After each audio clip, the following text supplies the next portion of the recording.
I am going to talk about revolutionary organization, and on my talk, surprisingly, I do not have one mention of Lenin, um, which is maybe a first. Um, so I would just want to start off by saying, um, a few weeks ago, I got together for dinner with a couple longtime comrades. These are close friends that I used to organize with together in the International Socialist Organization. And we spent many years fighting in movements. But since that organization's collapse, even as they've stayed sharply revolutionary, they've shied away from joining another revolutionary organization. At one point in the night, one of them asked me point blank, "What's the use of building a revolutionary cadre organization today?" And that's a really good starting point for my talk because that's what we're trying to do, build a cadre. That is, grow and develop layers of revolutionary activists who are steeped in both the theory and the practice of Marxism.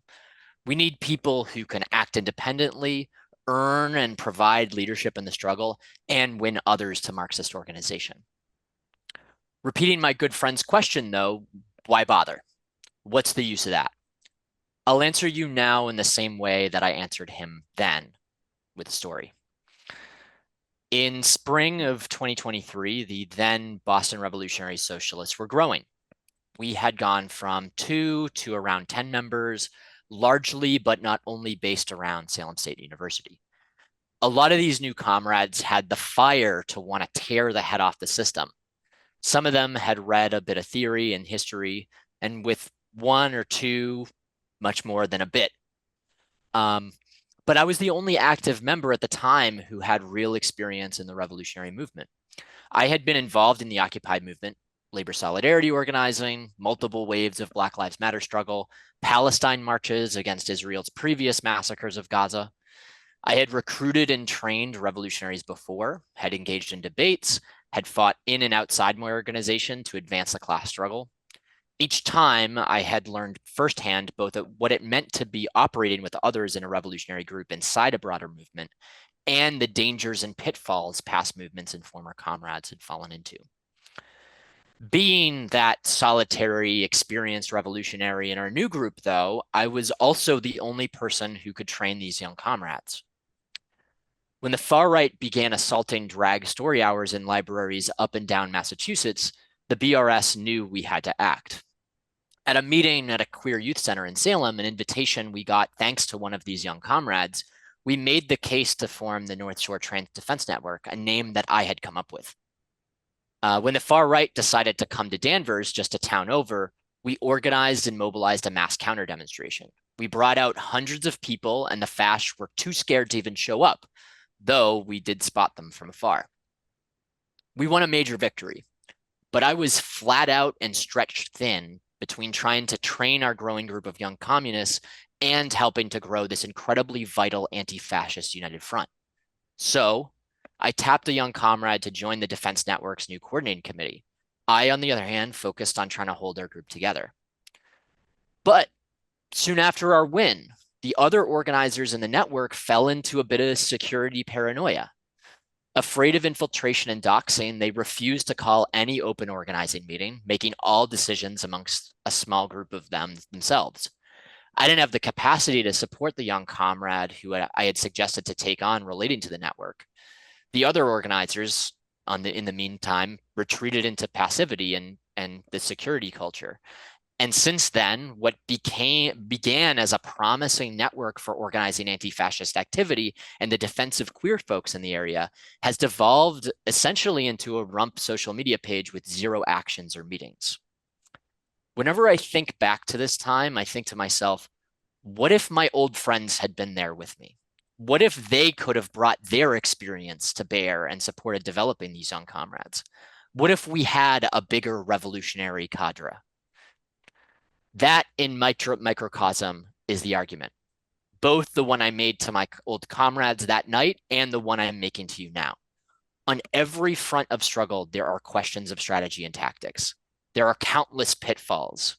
If we're not careful, movements can get swallowed by the Democratic Party, shrink into paranoia and irrelevance, isolate themselves through extreme adventures, get crushed under state repression. All of these and more have happened before. A common phrase in describing a revolutionary socialist party is that it is the memory of the class. The institution and really the people trained and organized into it bring to bear their individual and collective experience to try and keep our side, the mass of workers with the power and interest to overthrow the system, from making the same mistakes over and over and over again. We keep the memory of past struggles, so next time we might actually win a new world, or at the very least, take a lasting step forward. The conditions for struggle are ever present. Capitalism's violence, its creation of both misery and a class that has the power to fight, are all automatic. Victory for our side, however, is not. What we do, the tools our class has on our side, the ideas and history and experience behind us, all that matters.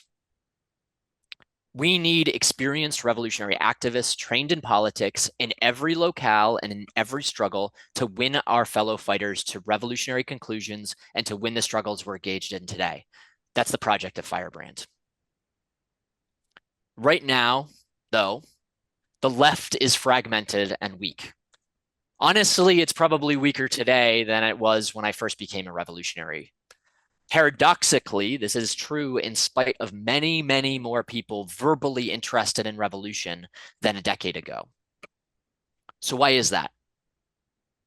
I want to argue it's a question of politics and organization. For most of the past 40 years, the revolutionary left was dominated by little gangs all running around declaring themselves the revolutionary party. In some respects, they trained thousands of socialists, including myself, as I said before. But the political context and inherited methods of organizing combined to block the jump from small groups of 1,000 or so into a much larger revolutionary working class party.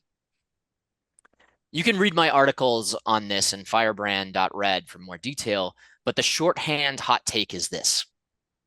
As the revolutionary socialist movement got more and more isolated from the working class, the class on which this left is based, it got disfigured. The political winds kept moving to the right. The working class more and more accepted its position in life, and our ancestors tried desperately to hold on to those politics. Second, our ancestors learned and passed down a twisted theory of organization. From their experience in big tent parties in the early 20th century, our elders learned and passed down how to use the bureaucracy to fight for and hold on to leadership. From the degenerating Communist International in the 1920s, led by revolutionaries turned bureaucrats like Zinoviev and Stalin, they learned wrongly a mistaken form of Leninism that said that a revolutionary party had to be monolithic.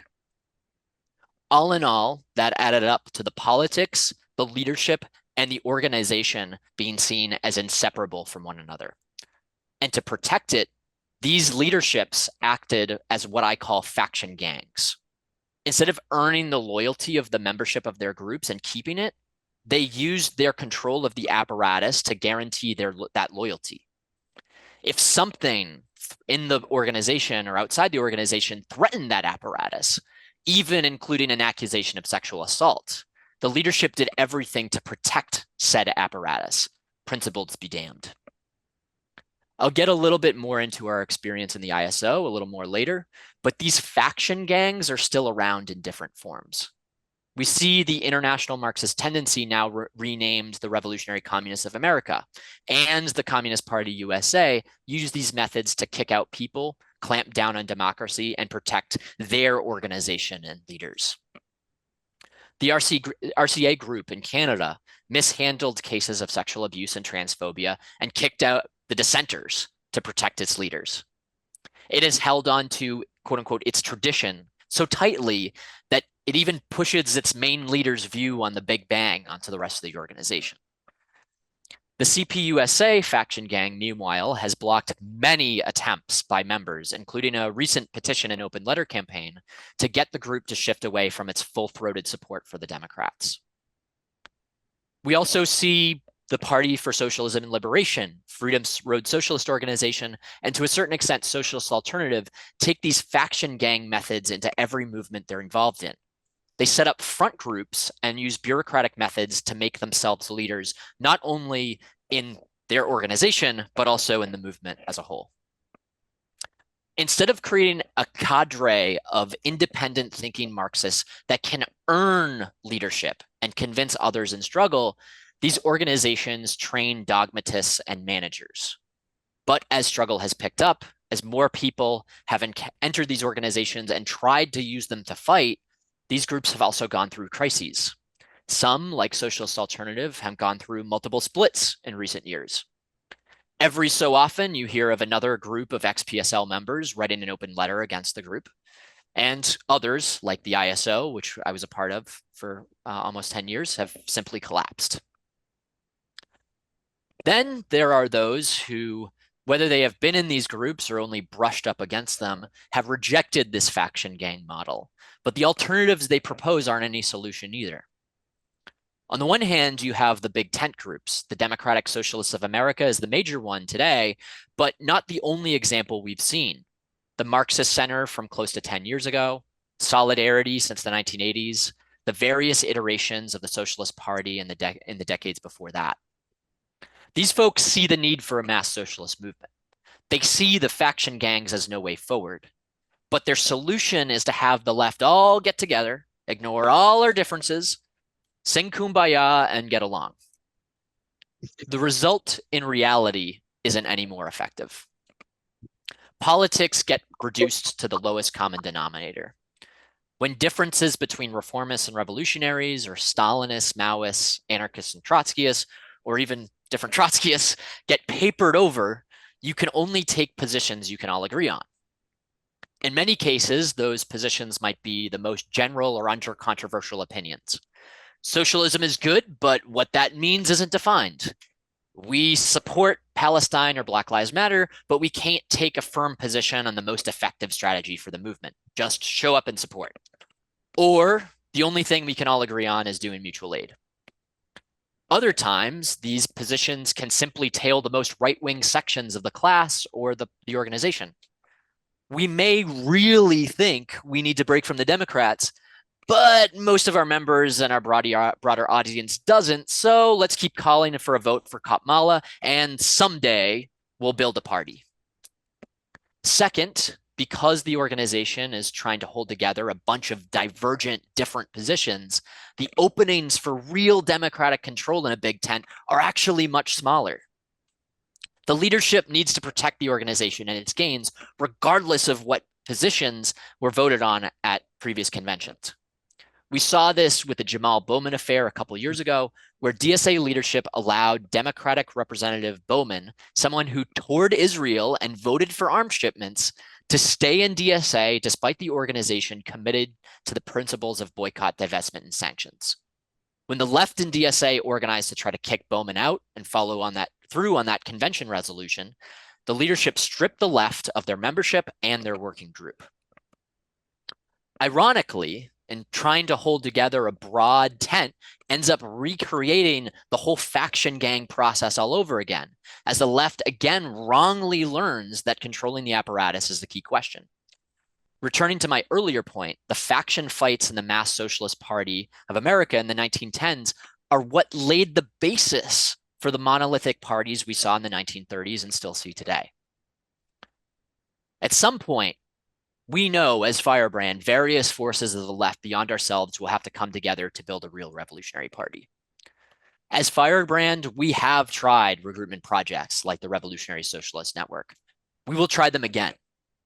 But the basis of that recruitment will come from political clarity and shared struggle, not by papering over differences. It doesn't matter if parts of the Big Tent seem better than others. It doesn't matter if some different locals or working groups of DSA are more left-wing than others. The model itself can't offer a way forward due to how the relationship between the class, politics, and leadership gets expressed. In rejecting both faction gangs and big tents, some young comrades have tried to go their own way. They've tried setting up local collectives that are principled and democratic, or have even started to link these mini groups together. Their efforts are admirable, but I want to return to my story at the beginning. There are many pitfalls, not only for broad movements, but also small revolutionary organizations. Even myself, as a communist with over a decade of experience, I know I have made plenty of mistakes trying to build a local group in Boston. Those pitfalls can be both in how to organize, but also the ideas you're organized around. Just as with the big tents, politics and principle matter a great deal. So, what have we seen time and time again with these local collectives? They pop up, they exist for a few months or even a couple of years, and then they fall apart. It's really tough to train yourself, grow your group, and stay relevant with the movement when you're only a handful of inexperienced comrades stuck out in the political wilderness. So long as these collectives remain on their own, disconnected from one another, and without clear politics guiding them, they will remain part of the unfortunate and frustrating life cycle of the revolutionary left. Another part of the churn and revolving door of young communists who enter the struggle with fire in their hearts and soon fall away into activity and despair. So, what's the way forward?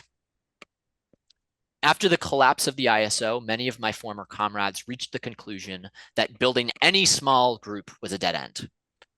The trauma of the sexual assault cover up, the frustration of the collapse, the humiliation from faction gang methods, all of these and more led people to either outright step back from revolutionary organization, as my friends did, or as others did so in practice through though couched in radical phrases. This is where the myth of the microsect took hold. People in Tempest talk about building infrastructures of dissent instead of fighting for a revolutionary party. Folks talk about the struggle itself driving revolutionary conclusions.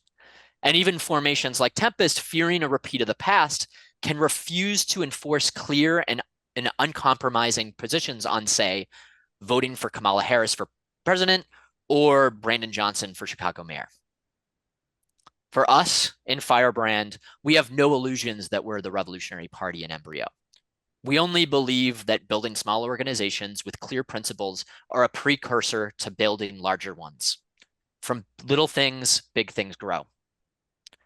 It's one thing to want to get rid of capitalism, but politics is not a question of desire, it's a question of power.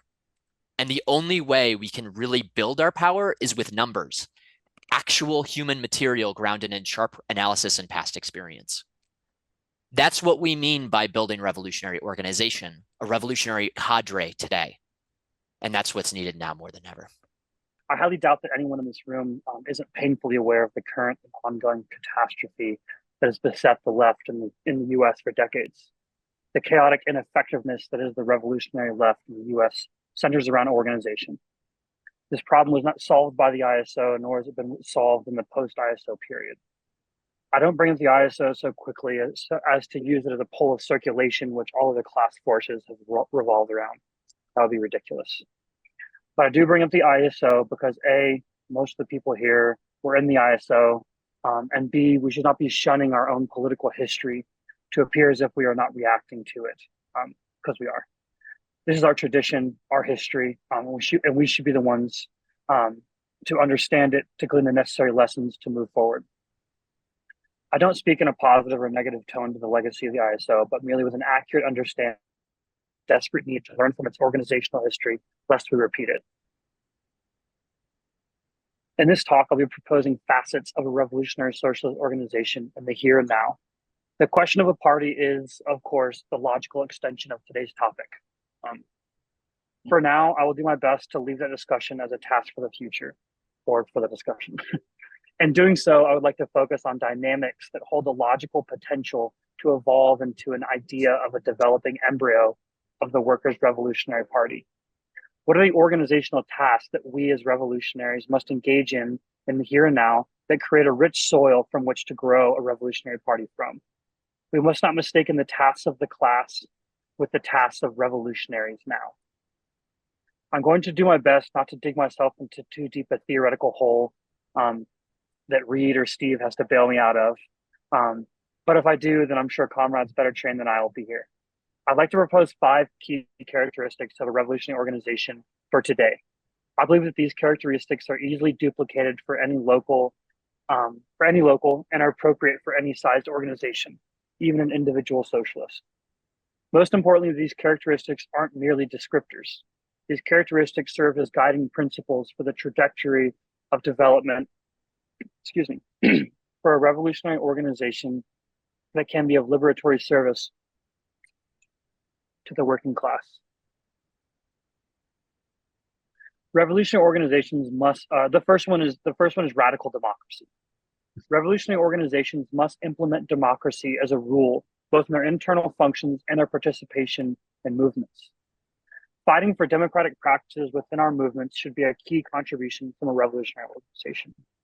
We have seen firsthand in Denver the disastrous results when a coalition refuses to participate. Sorry, I lost my place. When it refuses to participate democratically with members. Anti-democratic practice can tear a movement apart, but this is not the worst effect. Democracy's value isn't merely equality. Democracy is the main line for the synthesis of experience that fuels growth in a socialist direction. Without democracy, an organization is robbed of its primary function of growth. A top-down organization might expand numerically. They might tag some small local victories, but they can never hope to make legitimate gains for the class because they sit above and away from the interests of members. Socialism is only achieved for the working masses by the working masses. For this, democracy is indispensable. Revolutionary organizations must begin this practice today. One of the mistakes of the ISO was that it didn't take seriously its function of democracy, resulting in a top-down organization that members were disconnected from and actively dissuaded from critiquing and growing in. The practice of from critiquing and through critiquing growing in. The practice of democracy is most consistently seen in educational, open discussions, a place where disagreements can be had, ideas circulated, and placed into a process of synthesis that strengthens each individual as well as the entire organization. We should continue to fight for open discussion in all of our meetings, especially discussion around a revolutionary Marxist program. Having open, public-facing meetings cannot be substituted in the development of a revolutionary organization. The intellectual synthesis of the proletarian social experience is a group project. From discussion as a practice of democracy is born the development of cadre, Marxist activists trained in struggle. Discussion is the first location for developing the interventionist skill set. We learn to intervene in our organizations so that we can then sharpen our presence in coalition and movement intervention. This process begins with radical democracy. And the second characteristic I had was class independence, vulgar. Fuck the Democrats. The joke of a democracy that American imperialism insists on calling itself is a lie. There is no victory for the working masses between the warring bastard brothers of Democrats and Republicans. We oppose bourgeois democracy as well as the electoral road to socialism that has led so many into a confusing swamp. There is no material difference for working class people between Democrats and Republicans. Researched, modeled, statisticized. I never read that word out loud. Statisticized, and proven time and time again. This is a fact. Our organization shouldn't just be independent of Democrats. They should curse them, revile them, and insult them at every turn. Vulgarity in our opposition to Democrats is key and should rival our vulgarity towards imperialist appendage. Stand as high as possible, as loudly as possible, and muster as much bile towards these monsters for what they've done. We hate transphobic fascism. We hate the genocidal state of Israel, but we also hate Bernie Sanders more for drawing tens of thousands of activists, of would-be Marxists, into a swamp that they may not emerge from. The betrayal of AOC, Jamal Bowman, and Brandon Johnson, and any other Democrat should be held on equal footing as the ongoing genocide in Gaza, funded by the exact same organization. They are one and the same beast. It is criminally insufficient to call for voting third party or only rejecting lesser evilism when it's a bad Democrat. No qualifier is needed. It should be a crime to disorient the masses with an analysis that blurs the line between Democrat and socialist. To say that there is a categorical difference between Democratic mayoral candidates is criminal. Oh gosh, I got confused. We don't couch our organizational perspective, excuse me, in the abstract moralisms that so easily fly around socialist circles. Although one could quickly describe reformist currents as impatient for having lost faith in the actuality of revolution, the tradition of revolutionary analysis looks to the overwhelming material shortcomings of democratic opportunism. Let us be clear, voting for Democrats is never a victory for the working class. While an electoral campaign for a wolf in sheep's clothing is understandably enticing, the short-term game offered by Bernie Sanders and the like is a farce. They will not save workers. They will not help workers. They will not advance the working class movement, and they should not be trusted. Nor should we confuse our interests with theirs.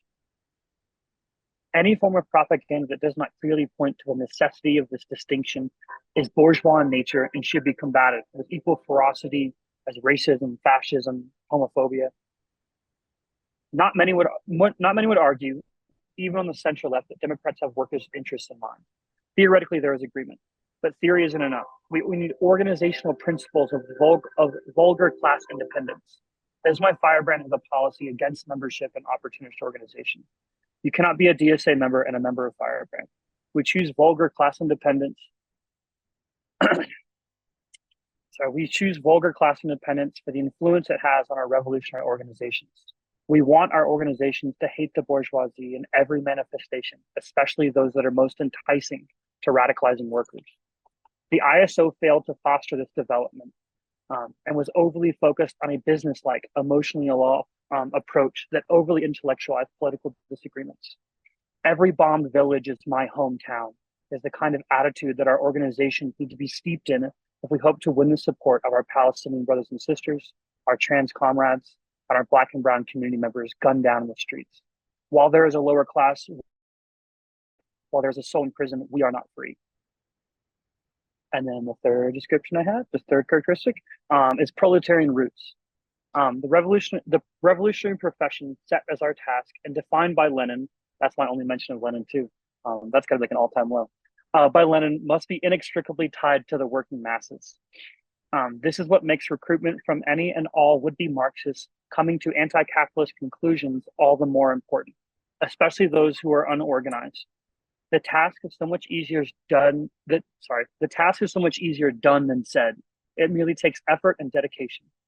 Developing historically informed, theoretically sound political principles is of primary importance, but it means nothing if we aren't showing up to intervene. No matter the size of a revolutionary organization, attending protests, demonstrations, strike lines, marches, and yes, even at times parades, should be taken as a necessary function of the organization. Becoming a familiar face among the active left, no matter its eclecticism, is the best way to embed yourself in the advancing layer of workers, because the primary arena for working class rebellion is in social movements, not in specific workplaces. In Denver, our organizing efforts are often spurned, if not outright rejected, and sometimes explicitly opposed. We show up anyways. We are dedicated to the fight for liberation, regardless of whether or not other leftist groups like us. To be honest, we take their disdain as a badge of honor. Whether or not we have an ear to the leadership, we are present for those in attendance, regardless of the politics from the front. Our organizations must show up loud, proud, and sexy to make the kinds of Marxist interventions that movements are desperately in need of, to lead chants of revolution and not reformism, to pass out leaflets outlining our political perspective, having conversations, making relationships, and fighting tooth and nail alongside our working class siblings. And the last was anti-fascist activism. Oftentimes, anti-fascist activism is a bedrock for social movements in the streets.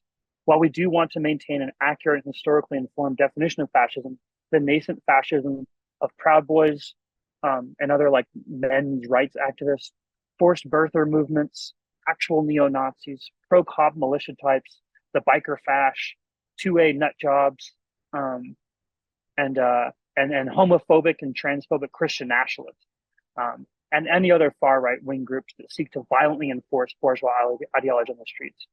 Opposition to these kinds of would-be fascists can feel daunting and downright scary at times. Organizationally, we must take We must take the stand that allowing fascism to go unopposed is always more dangerous than opposing it. Any city with a prominent fascist presence serves as an example. We should be clear that we do not advocate for individual acts of terrorism, but rather a mass response to fascist one trying to grow.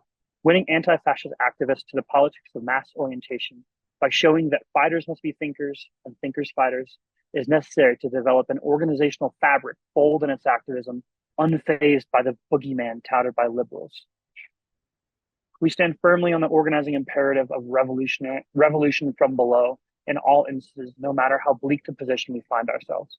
We orient ourselves towards the rank and file, grassrooted masses, regardless of how bad the odds are. While this is by no means an exhaustive list, I think it is a list that addresses key organizational shortcomings on the left today and presents a blueprint for a way forward for revolutionary organizations today, no matter how small.